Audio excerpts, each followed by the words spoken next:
WPIX, New York. Off mitten. You're watching Game Show Network.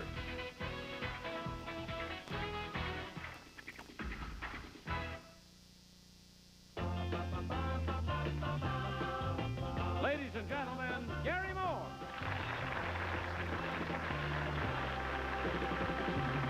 Thank you. Thank you, Johnny Olson. Got something here for the art lovers amongst you here. I would like to have you guess just what artist did this remarkable piece of work. Would you say it was Picasso or Rembrandt or Leonardo da Vinci? Well, I hate to disappoint you, but it was me. And actually, I didn't really mean to do it on... Oh, come on. No, this is something that I drew while I was talking to somebody on the telephone. You know how you do it. It's a doodle. In other words, the words up here, don't forget, I happen to have a little pad next to my phone, and I make notes to myself about stuff I'm not supposed to forget. And I didn't even realize I was drawing it, but that's the way it came out, and it is, of course, a doodle. Now, our first guest today is both an ardent doodler, and he is an expert on that subject, and we'll meet him in a moment as soon as he tries to, well, let's say hold of the panel first here on To Tell the Truth. Bill Cullen. Maggie Cass. Gene Rayburn.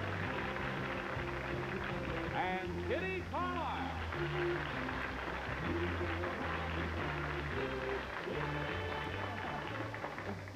Gene says, wore your nightgown again, huh, Kitty? Beautiful. Yeah. It shows that you know. She's dressed a galabaya. It's a jalaba. It's a what? A jalaba. A jalaba. Right? It's a jalaba by you. By me, it's a galabaya in Egypt. Chop liver? Yeah. I had one of those last night, too. That's good. Hi there, honey. You dressed... Oh, it's too late. I love your dress. Too late. Too late. All right, then, let's forge ahead. Let us meet our doodler. Number one, what is your name, please? My name is Norman Uris. Number two. My name is Norman Uris. Number three. My name is Norman Uris. And only one of these gentlemen, of course, can be the real Norman Uris, and so here is his story. I, Norman Uris, am a doodler. The dictionary defines doodling as drawing pictures, symbols, etc., abstractedly on whatever material comes to hand while the mind is otherwise occupied. As a dedicated doodler myself, I became passionately interested in the subject of doodling and doodlers. I wrote about 1,000 letters to famous people, asking them for samples of their doodles. I also researched the history of doodling and discovered that doodling is not exclusively the product of our modern culture. Cavemen doodled on the walls of their caves, and doodles were uncovered when the excavation of Pompeii took place. Even some of the To Tell the Truth panel are doodlers. For instance, now, here is a squiggly-looking doodle by Gene Rayburn. I did that? Yes, I did. Is it a sailboat on the sea? Of course it is. And Bill Cullen's doodle takes us underwater rather than on it. Bill Cullen did a fish. Now, here are some non-panel doodles. Here is a man whose doodle denotes drive and direction. Baseball's Ted Williams. And finally, a highly sophisticated creation, a doodle by Paul Newman. I have written what I consider to be the definitive work on the subject of doodling, and I call it, appropriately enough, the Doodle Book. And it is signed Norman Uris.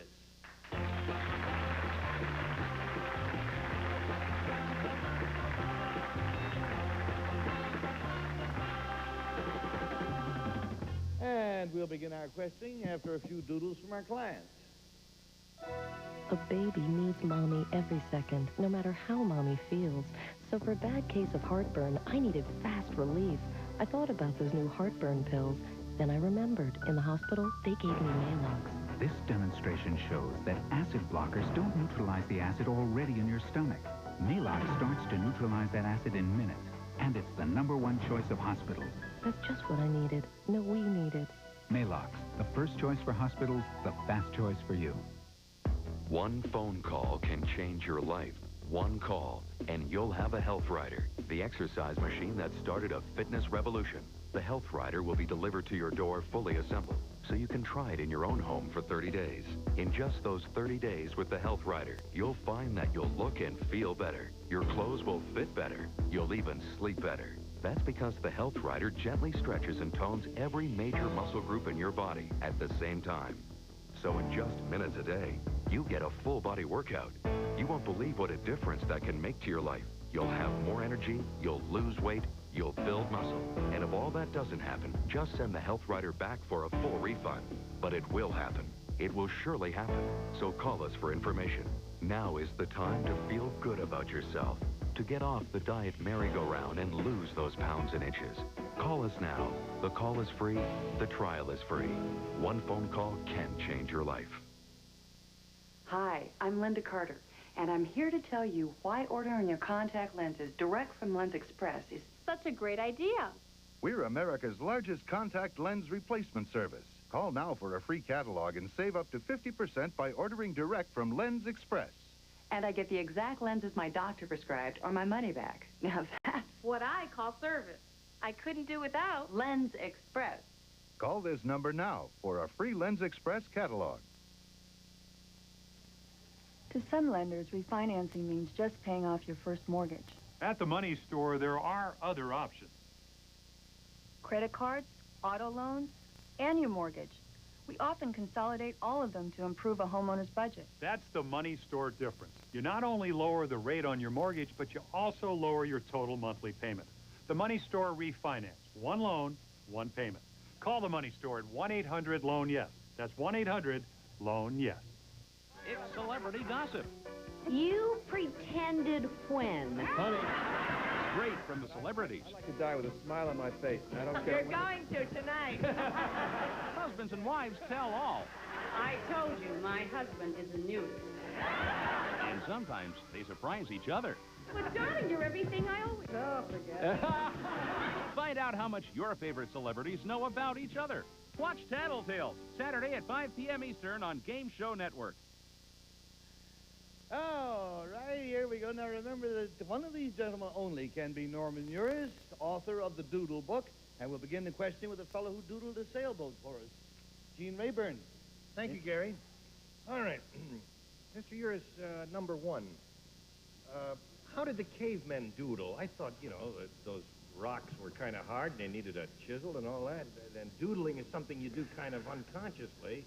No, not at all. The cavemen doodled with flint or some other hard stone on the walls of the cave, strangely enough, close to the ground. If the artwork was up high, then it was an intentional work of art, whereas the doodles were primarily close to the ground where the caveman was sitting and were doodled primarily with flint or with pieces of charcoal or sticks that were burnt. And they were doing something like talking on the phone with the other hand and doodling with one hand. Is that it? They were hardly talking on the phone, but they were dawdling or doing nothing and just spaghetti. All right, one question. What is that? But it was a good one. Yeah. Let's go to Kitty. Number two, what were the doodles in Pompeii? Were they close to the ground as well? How did you know they were doodles rather than designs? They had an aimless look about it. And were they close to the ground? Generally speaking, yes. Were they done with paint or with chisels? I would say some sort of charcoal. I see. Number three, is it true that a person with a complicated mind will do a complicated doodle and a person with a simple, or doesn't it really make any difference? Well, it's like handwriting analysis. You can make out what you want to make out of anything that you find. And number two, Orson did lots of doodles. I could generally tell what his state of mind was when I sat next to him on the panel by his doodles. Do you believe that's true? I believe in treating it as an art form, the way you would treat any art form. Rather than a psychological study. Thank you, Kitty. Let's go to Bill Keller. We'll get number one's opinion on that. Do you think that doodles, a person doodles, reveal anything, Mr. Uris, number one? No, I don't really, although there are many people that do. I don't really believe that it gives any insight into his personality, other than perhaps that an architect might draw drawings resembling a building, or an artist might do things resembling his art. Thank you. Number three, if a person doodles nothing but dollar signs and stars, what is the preoccupation that person might have? Well, I don't think you could really tell from his doodling, but he might have visions of grandeur or something. Yeah. Yes, the audience is missing out because during the commercial, Peggy said, I doodle nothing but dollar signs and stars. Right. Number two, you deal with it as an art form, so all you've done is collected pictures. You haven't, what does your text of the book consist of, number two? It's a story of doodling from caveman to the present time, and it treats it from an art point of view. From an art point of view, the gentleman says. And Peggy? Thinking number 3, where does the name Doodle come from? Nobody really knows. Oh, okay. Number 2, Miro, I don't know whether you think sort of sometimes looks like doodling. Do you consider that sort of high-class doodling? I mentioned it in the book, and as a matter of fact, I got a very interesting letter from Mr. Miro in which he says when he tries to figure something out of what he's going to do with his next painting, with the fingertips, he would draw subconsciously in the air what he's going to do. I would say it's an oral doodle. An oral doodle? Oral is mouth. Oral. I mean, not written. Oh, I see. Number 1, do you consider, for instance, the French cave drawings or the Spanish cave drawings doodles, or do you consider those a more advanced type of, well, like a Lescaut or something? Yeah, as I stated before, if it resembles art, then it is not a doodle. It's something that's intentionally done as art. A doodle is some aimless type of drawing or scratching while the man is preoccupied with something else. Okay, and on that basis, we must make up our minds. What do you think? Is it number 1? Or is it number 2? What do you think about number 3? It's going to cost you $50 for each wrong guess, $500 if all of the guesses are wrong. And Gene Rayburn, have you doodled a ballot yet, my Yes, friend? I have. I voted for number 2, Gary, because I think he contributed a little more information than he wanted to. And even though I suspect his charcoal answer on the Pompeii paintings might not be accurate. Okay, so we got 1 for 2. And what does Kitty think? Well, I thought it was number 2 when he stood up. And after the questioning was over, I still think it's number 2. 2 for 2, and Bill Cullen's up. You know, number 2 and number 1 both had very strong opinions on doodling and what it means. And number 3, all the while, sat back there and smiled benignly. And and I vote for a benign smile, so I voted for number 3. That's a kindly way of saying smug. Smug, You got yes. a smug yes. look on Smug, it. benign smile. Smugly yes. benign smile. All right, and we go to Peggy. Well, I voted for number 2, but you see, the thing is, I don't really think Miros look like doodles. I think they really are a design rather than a doodle. But I voted for you anyway, because you've got a lot of high-class thoughts. We're almost on a limb, but not quite. So will the real Norman Uris please stand up?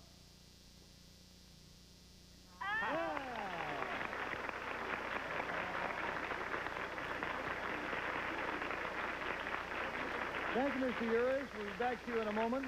Number 1, sir, what is your real name, please, and what do you do? My real name is Dave Oltarsh, and I'm an attorney in New York City. Uh-huh.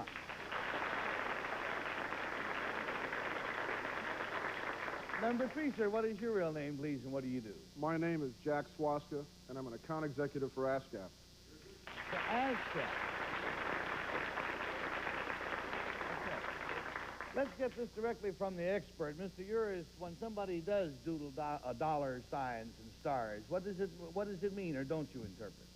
I don't interpret it as that. When I spoke before about comparing it with modern art, I wasn't trying to imply that Miro's work was doodles. What I was saying, it has some sort of a look of it. Yes. Just as somebody could draw something that looks like a deliberate piece of art, but it isn't. Right. It depends on the state of mind.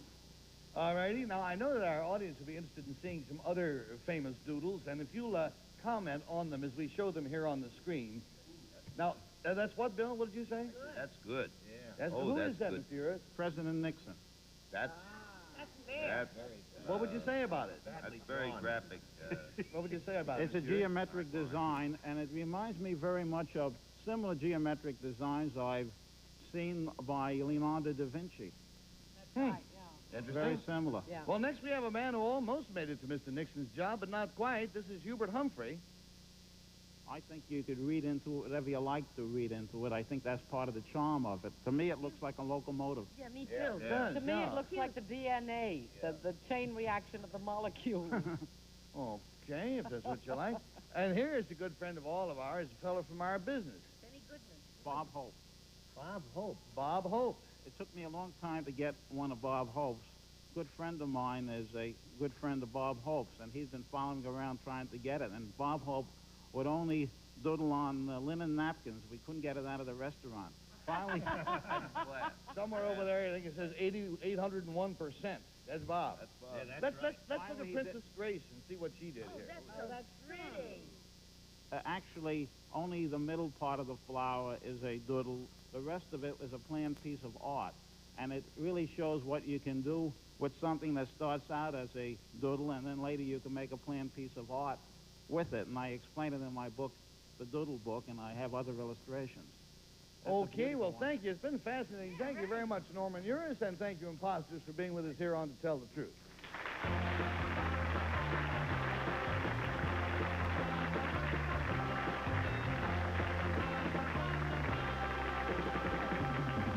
Now, this next one is really unusual. Our next guest recently got married under most extraordinary circumstances, and we'll meet her in a moment after a profitable pause. A friend of mine told me, try America Online. I said, why? I've got a computer. He said, try it. You'll see. It's simple. Every time you sign on, welcome. It tells you if you've got mail. You've got mail. Want to send some email? Type the message. Click here, and it's done. I like this. With one click, I can browse all kinds of great features on America Online. I've gotten help with my golf swing, planned my next vacation. I even get stock price updates every 15 minutes. America Online has over 100 newspapers and magazines, everything from Business Week Online to Cycle World, and I can browse them all. With America Online, you can point and click your way across the internet. And their web browser makes it easy to explore the World Wide Web. Call the toll-free number and you'll receive your free startup kit and 15 free hours to look around. It's worth a try. You'll see. To try America Online free, call 1-800-714-6655. You'll receive your America Online Startup Kit and now 15 hours free your first month. Call now. From Vince Gill to Little Texas, my love. Heartland Music presents Country Love, 36 hits. Colin Ray, John Michael Montgomery, Ricky Van Shelton, George Strait, Tracy Lawrence, my little Texas tornado, Faith Hill, 36 stars. Oh, baby, Country Love is not in stores, so order now. All she's got to do is just give me that wing. Call 1-800-641-7711. Use your credit card or send check or money order for $19.98 for cassettes or $26.98 for CDs, plus $4.50 shipping to Country Love, P.O. Box 7008, Department 68, Tarzana, California. Now let's meet our unique wife. Number one, what is your name, please? My name is Christine Kwasovich. Number two. My name is Christine Kwasovich. Number three. My name is Christine Kwasovich. And here is Christine Kwasovich's marrying message. Here it goes like this. I, Christine Kwasovich, am a very new bride. I had a most unusual courtship. Here's the story. I read in a newspaper that a young man was going to be deported unless he got married immediately. He wanted to stay in America very badly. Since I was single, I thought I'd look into this. I was not alone, however. 499 other girls wanted to meet Evo also, and they ranged in age from 18 to 60. Well, I got to see Evo, and although he hardly spoke English, we knew in a minute it was just meant to be. He has a temporary stay now, while I have a permanent last name. Signed, Christine Kwasovich.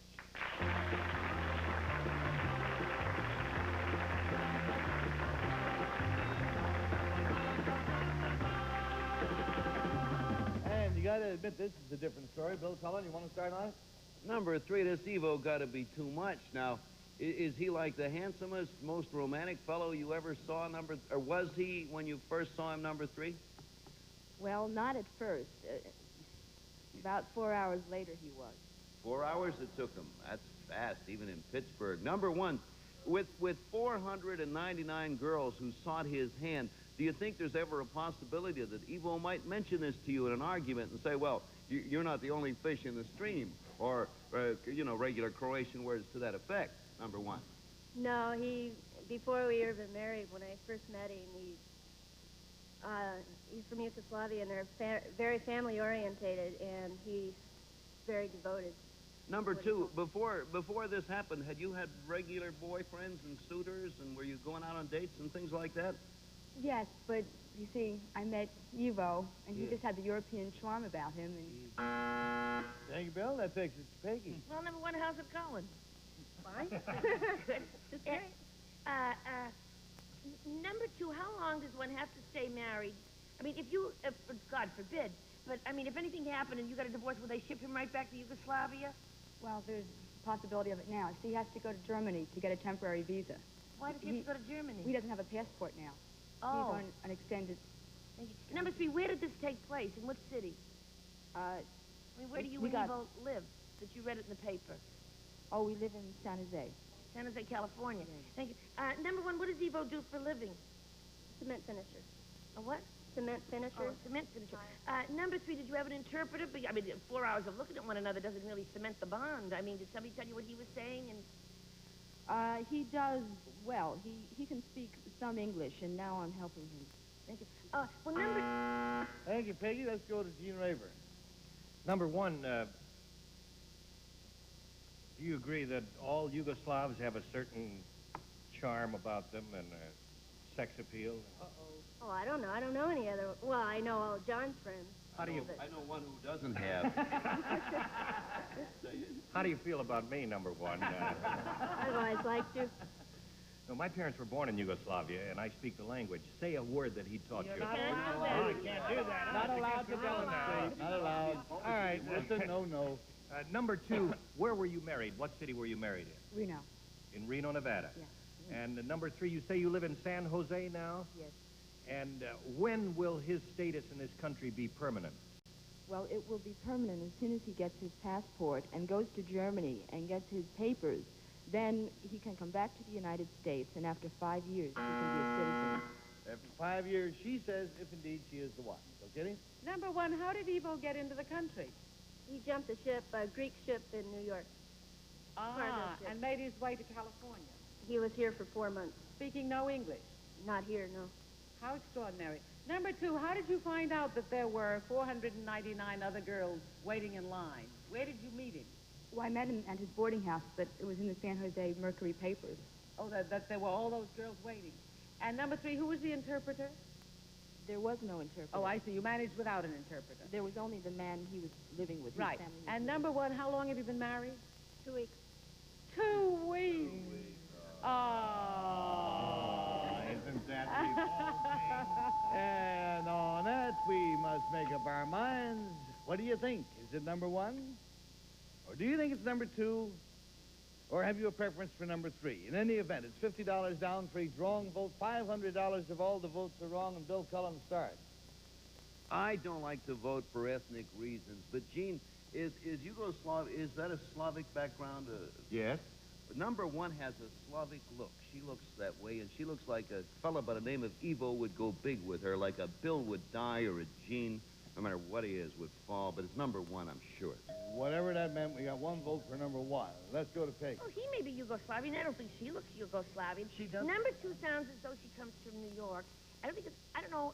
Number one looks like a very happy new bride, all kind of shy and glowing and blushy, and I voted for her. I'm sure it's you. Okay, it's 2 for 1. And Gene Rayburn? Well, she looks more Scandinavian or pure Californian than Slavic, number one. I voted for number one because I think Peggy nailed it. She has that rosy glow of a new bride. Hey, there are 3 votes for the rosy glow. And what's Kitty going to do? Are you going to make it unanimous, Well, Kitty? guess what? What? It's number one.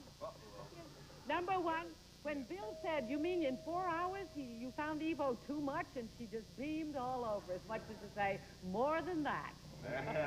Keep in mind that we pay $500 if nobody guesses the correct one. All right? Who better to pick out the real girl than the man who picked her out in the first place?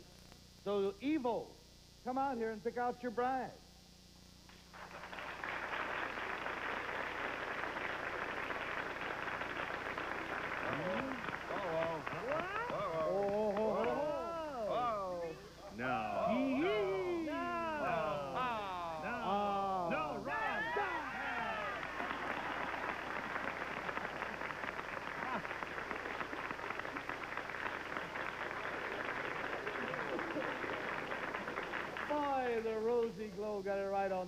Rose. We'll be back to talk to you in a minute or two. Number 2, what is your real name, please, and what do you do? My real name is Becky Kay. I'm the fashion coordinator at Gazebo's Boutique in New York City.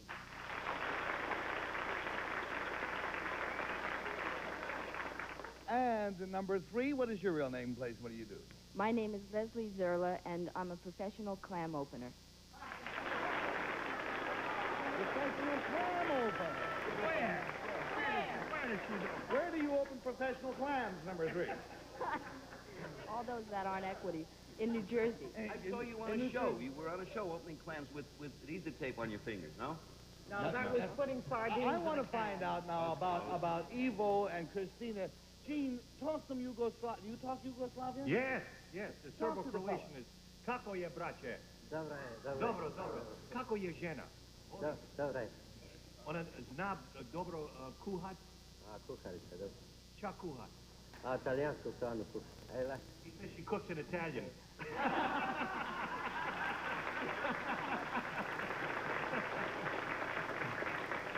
Well, Christina, we are grateful to one young particular reporter out on the San Jose, what was it, the San Jose News?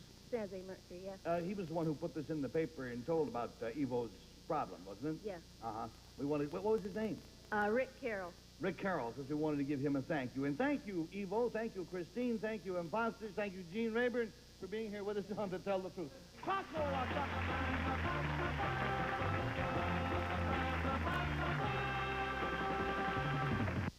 found a better way to whiten my teeth. Plus White Ultra. Their special soft foam mouth tray makes the peroxide whitening gel work faster and better for perfect results. Plus White Ultra. Want to go curly? Get Wash and Curl, the shampoo with curl enhancers that work right in the shower. Thousands and thousands of women have gone curly with Wash and Curl, the curling shampoo. Ashamed of your nails because they break and won't grow? Get Nutrinail, the hydrating formula that ends brittleness. They're beautiful. Nutrinail. Nails grow. Guaranteed. To be a champion, you must make a commitment to winning, to total performance. That's how CGM Fixed Income Fund became America's #1 general bond fund for 1- and 3-year performance. With a total return of 27.4% over the past year and 38.5% over the past 3 years, CGM Fixed Income Fund beat all its competition, according to Lipper Analytical Services. For a prospectus, call 1-888-CGM-FUND. CGM Fixed Income Fund, America's #1 general bond fund. Now, the most difficult shots in golf are easy to make with the Alien Ultimate Wedge. You'll be out in one swing, guaranteed. I don't care how high a handicapper you are or how little you play. You'll get out of the sand on your very first swing or your money back. Over 60% of all shots are taken within a short distance of the pin. The Alien Ultimate Wedge's triple radius design gets you out of the sand, out of the deep rough, even off hard pan. You don't need a new swing, a new stance, or a sports psychologist. All you need to get on the green is the Alien Ultimate Wedge. Call now for your free video and brochure and find out how you can get this revolutionary club in your bag. If you live for golf and want to save strokes, pick up the phone right now and order your Alien Wedge. I guarantee you'll be glad you did. The Alien Ultimate Wedge. Here's a long one. One swing, and you're out of there. Right on it. All right. Guaranteed. You're watching Game Show Network, where What's My Line is next with Larry Blyden, followed by the dating game and the newlywed game. Oh, hey there. I mean, goodbye there, because we got to leave now. It's like that. We'll see you tomorrow. Transportation and other considerations provided by Chevrolet, featuring the 1971 Impala with sidecar door beams, more wheelbase, more glass, more sound-deadening materials, all at a very Chevrolet price. Hotel accommodations, courtesy Delmonico's Hotel on fashionable Park Avenue, ideal for gracious living. Visit famous Delmonico's restaurant for superb continental cuisine. This is Johnny Olson speaking for To Tell the Truth, a Mark Goodson, Bill Kaufman production.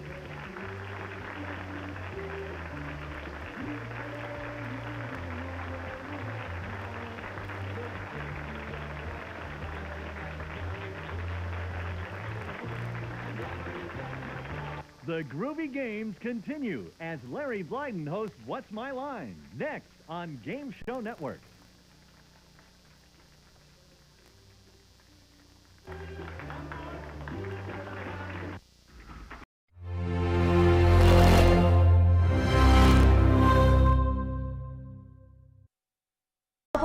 a 2 and a 3.